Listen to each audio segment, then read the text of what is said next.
Because of this industry आज मैं एक सही जगह हूँ, राइट। मैं 24 घंटे कुछ और काम नहीं करता, मैं इसी काम के अंदर रहता हूँ। इस काम की अच्छी बात क्या है, ना कोई रोकने वाला है, ना कोई भोंकने वाला है, ना कोई टोकने वाला है, राइट। हम अपनी मन मर्जी के मालिक हैं, सुबह उठते भी अपनी मर्जी से हैं, रात को सोते भी अपनी मर्जी से हैं। मार्केट भी 24 घंटे का जब चाहे जब आप काम कर सकते हो, because we are in the currency trading. Yes या नो? यस या नो? अब ये तो बात होगी कि हाँ ठीक है, हमने ये हासिल कर लिया, लेकिन हर चीज के पीछे एक स्टोरी होती है, या हर चीज के पीछे कुछ रीजंस होते हैं, कुछ ऐसी चीजें होती है जो आपका सबसे बड़ा कारण बनती है आगे बढ़ने के लिए। ऐसी है नो? आपके लिए कोई और हो सकता है, मेरे लिए कोई और हो सकता है, लेकिन मुझे ऐसा एक चीज पर्सनली फील होती है कि हर जगह एक ही चीज सबसे इंपॉर्टेंट होती है, वो है आपका माइंडसेट। यस या नो? देखो, अगर मैं अभी आपसे एक सवाल पूछूं, आप में से कितने लोगों को पता है कामयाब होने के लिए क्या करना पड़ता है? आप सब लोग अपने हाथ खड़े कर दोगे, सर ये करना पड़ता है, ये करना पड़ता है, पंचुअल होना पड़ता है, बुक्स पढ़नी पड़ती है, एफर्ट्स डालने पड़ते हैं, हार्ड वर्क करना पड़ता है, किसी को मेंटर। मतलब आप यहाँ जितने लोग बैठे हैं उतने रीजंस हमें पता चल जाएंगे कामयाब होने की। ऐसे या नो? उसके बावजूद भी क्या कामयाब है? यानी पता हमें सब कुछ है, लेकिन सबसे इंपॉर्टेंट चीज होती है इम्प्लीमेंटेशन। एक लाइन बोली जाती है, हर मोटे को पता है पतला कैसे होने, बट क्या हो पाता है क्या? रीजन इंप्लीमेंट नहीं करता। किसी ने एक लाइन बहुत अच्छी लिखी है, implementation of the information bring transformation in your life. अगर आप इंप्लीमेंट करते हो किसी चीज को, उसके बाद जाकर के आपकी जिंदगी में बदलाव आना स्टार्ट होता है। मैं छोटा सा था, पढ़ाई कर रहा था, मेरे सामने एक अपॉर्चुनिटी आई कि मुझे इस पे काम करके आगे बढ़ना चाहिए। कोई एक्सपीरियंस नहीं था, कभी कुछ काम नहीं करा, बट तो भी मैंने ग्रोथ करी। उसके पीछे का कारण क्या था, एक स्टोरी से समझाता हूँ जो मुझे क्लिक करी, मेरे माइंडसेट जिस स्टोरी ने किया। आज 2-3 स्टोरी में अगले 5-10 मिनट में आपको सुनाऊंगा। चलेगा क्या? चलेगा क्या? देखो, मना करते सुनाता तो मैं, तो भी माइक मेरे ही हाथ में। कैसे है ना? हाँ, एक स्टोरी है। ऐसा बोला जाता है कि जंगल के अंदर जो सबसे ज्यादा चालाक जानवर होता है ना, पता है कौन सा होता है? लोमड़ी, राइट। सबसे ज्यादा तेज भागने वाला जानवर चीता। सबसे ज्यादा विशाल ताकतवर बड़ा हाथी। उसके बावजूद भी जंगल का राजा कौन?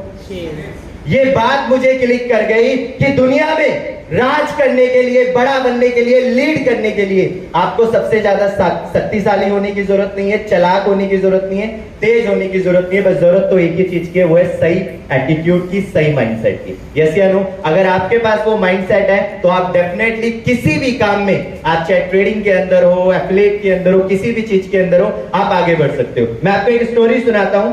ये स्टोरी है 2 भाइयों की।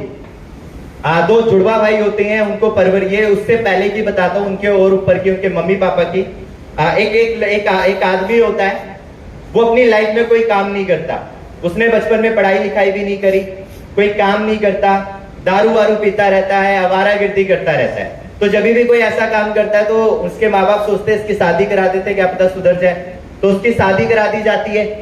वो उसके बावजूद भी कोई काम नहीं करता, ठीक है। अपनी वाइफ को मारता है, दारू पीता है, जुआ खेलता है, कोई काम नहीं करता। कुछ टाइम के बाद क्या होता है, उसके 2 बच्चे हो जाते हैं, जिसके ऊपर ये पूरी स्टोरी है। तो वो उसके बाद भी कोई काम नहीं करता, लेकिन जो माँ होती है वो हमेशा अपने क्या नाम है, बच्चों को लेके बहुत ज्यादा सीरियस होती है। तो उसे पता चला कि बाप तो कोई काम नहीं कर रहा, बच्चे पैदा हो चुके हैं, तो माँ को कुछ करना पड़ेगा। तो बेसिकली उसकी माँ ने अपने दोनों बच्चों को परवरिश दी, अपने बच्चों को स्कूल में पढ़ाया, दोनों बच्चों को सेम परवरिश दी, सेम खिलाया पिलाया। जब भी घर में कोई कपड़े आते थे, दोनों के लिए सेम आते थे। जब भी कुछ भी चीज किसी एक बच्चे को दी जाती थी, वो दोनों को सेम दी जाती थी। बच्चों का स्कूल में एडमिशन हुआ, बच्चों ने पढ़ाई करना स्टार्ट करी। जैसे जैसे उम्र बढ़ रही थी, तो बच्चे आगे पढ़ते रहे। फाइनली दोनों बच्चे बड़े हो गए। तो जब बड़े हो जाते तो फिर माँ बाप क्या करते हैं, उनकी शादी कर दी। अच्छा, शादी सेम एक लड़की से नहीं करी, शादी अलग अलग से ही करी, ठीक है। तो दोनों की शादी हो गई और दोनों बच्चे अपना अलग अलग रहने लगे। आफ्टर सम इयर्स, काफी साल के बाद क्या देखा गया, उन दोनों बच्चों में से जो एक बच्चा था वो ना बहुत गरीब था, बहुत गरीब हो गया। उसके पास रहने के लिए सही सा घर नहीं, बहुत ज्यादा गरीब। लेकिन वहीं पे अदर हैंड जो दूसरा लड़का था वो बहुत अमीर हो गया। और यही सारी चीजें होते हुए उस गांव का एक मुखिया देख रहा था। वो देख रहा था और वो सोच रहा था, यार दोनों के माँ बाप सेम है, दोनों को सेम पढ़ाई करवाई, सेम परवरिश दी, सब कुछ सेम दिया, लेकिन ऐसा क्या हुआ कि एक अपनी लाइफ में बहुत कामयाब हो गया और एक अपनी लाइफ में बहुत गरीब हो गया। तो उस मुखिया ने सोचा यार एक बारी मैं जा करके ना पता करके आता हूं, उनसे बात करके आता हूं। तो सबसे पहले जाता है वो गरीब बच्चे के पास। जो आदमी जो गरीब होता है, जो लाइफ में ज्यादा कुछ नहीं कर पाया, वो सबसे पहले उसके पास जाता है और उससे पूछता है कि तू आज ऐसा कैसे। तो वो आदमी उसको जवाब देता है अपने फादर की वजह से, अपने पिता की वजह से। तो मुखिया जी पूछते क्यों? तो कहते हैं यार मेरे पापा ना दारू बहुत पीते थे, इसलिए मैं भी बहुत दारू पीता हूँ। मेरे पापा ना अपनी वाइफ को बहुत मारते थे, मैं भी अपनी वाइफ को बहुत मारता हूँ। मेरे पापा ने ना कभी जिंदगी में कुछ काम नहीं करा, सिर्फ जुआ खेला है, मैं भी वही करता हूँ, कुछ काम नहीं करता, सिर्फ जुआ खेलता हूँ। मेरे पापा ने अपने बच्चों को गाली दी है, मारा है, पढ़ाया नहीं, तो मैं भी ऐसे ही करता हूँ कि मैं अपने बच्चों को पढ़ाई से दूर रखता हूँ और उनको मारता भी रहता हूँ। कह रहा अच्छा। मुखिया कहता है अच्छा। फिर मुखिया करता है दूसरे वाले लड़के के पास जाता है जो आगे चल के बहुत अमीर बन गया, बहुत कामयाब हो गया। वो उसके पास जाता है और उससे पूछता है कि तू आज ऐसे कैसे। तो जो कामयाब आदमी होता है वो कहता है अपने फादर की वजह से, अपने बाप की वजह से। मुखिया जी कहते हैं अभी मैं तेरे भाई के पास गया, मैंने उससे पूछा कि तू आज इतना नाकामयाब कैसे है, गरीब कैसे है। उसने भी बोला अपने फादर की वजह से। और मैं तेरे से पूछने आया कि तू इतना कामयाब कैसे है, तू भी यही कह रहा है अपने फादर की वजह से। मैं समझा नहीं कुछ। तो वो आदमी कहता है कि मैं आपको समझाता हूं। तो वो कहता है कि मेरे फादर ना बहुत दारू पीते थे, तो मैंने उसी दिन कसम खा ली लाइफ में कभी दारू नहीं पीऊंगा।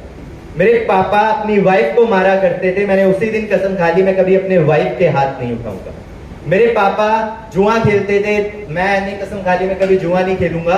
मेरे पापा ने पूरी जिंदगी काम नहीं करा, मैंने कसम खा ली मैं पूरी जिंदगी ईमानदारी के साथ काम करूंगा, इसीलिए आज मैं ऐसे। Moral of the story, moral of the story यही है माय डियर फ्रेंड, आपने सीखा क्या, आपने लिया क्या। Situations are always same for everyone, but आपने उससे सीखा क्या, ये बहुत मैटर करता है। आपने उस सिचुएशन से लिया क्या, ये बहुत मैटर करता है। आज यहाँ पर भी आपको कई सारी चीजें सीखने को मिलेगी, बट आप उससे क्या सीख रहे हो, क्या समझ रहे हो, ये बहुत मैटर करता है। यही चीज होगी जो शायद डिफरेंट क्रिएट करेगी, फ्यूचर में आपको कुछ अलग दिखाएगी। यस या नो? यस या नो?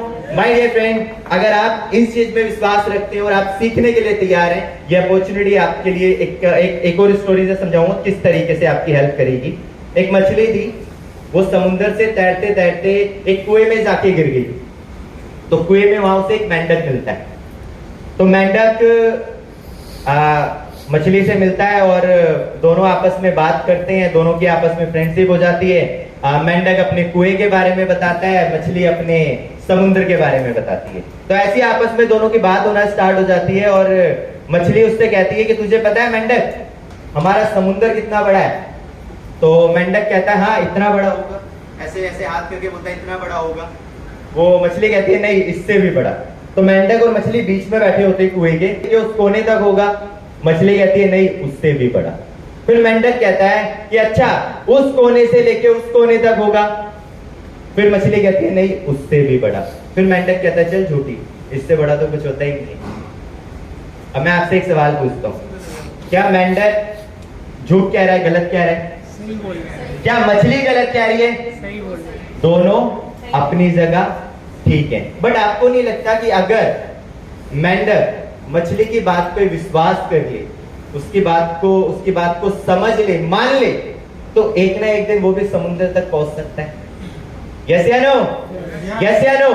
उसी तरीके से हो सकता है कि आज जो बात आर्यन सर हमें सिखाने की कोशिश कर रहे हैं या जो सिखाने वाले हैं कि आप लोग किस तरीके से अगले 2 से 3 साल के अंदर अपनी एसेट्स को 10 करोड़, 20 करोड़, 50 करोड़ की बना सकते हो। जिस तरीके आर्यन सर अपने गोल के बारे में बात कर रहे हैं, आप में से कई लोग ऐसे होंगे कि जो इस चीज को एक्सेप्ट नहीं करेंगे और वहीं पे कई सारे लोग होंगे जो इस चीज को एक्सेप्ट करेंगे और उनकी बात को मान करके हो सकता है उन तक पहुंच जाएंगे। तो माय डियर फ्रेंड, ये सारी चीजें डिपेंड करती है आपके माइंडसेट के ऊपर, आप किस माइंडसेट के साथ चीजों को समझ रहे हैं, किस माइंडसेट के साथ सुन रहे हैं। अगर आप अगेन मैं यही बोलूंगा, बिकॉज अभी सबसे इंपॉर्टेंट चीज जो आपके दिमाग में आर्यन सर डालना चाह रहे हैं वो अभी बताएंगे, आपको पूरा रोड मैप देने वाले हैं कि किस तरीके से आप लोग काम करके इस इंडस्ट्री के अंदर और ज्यादा आगे बढ़ सकते हो। बट इन सारी चीजों के लिए एक ही चीज बहुत ज्यादा मैटर करती है, वो कि आपका माइंडसेट क्या है, आप यहाँ से क्या सीखने के इरादे से बैठे हो। सो क्या आप लोग तैयार हो?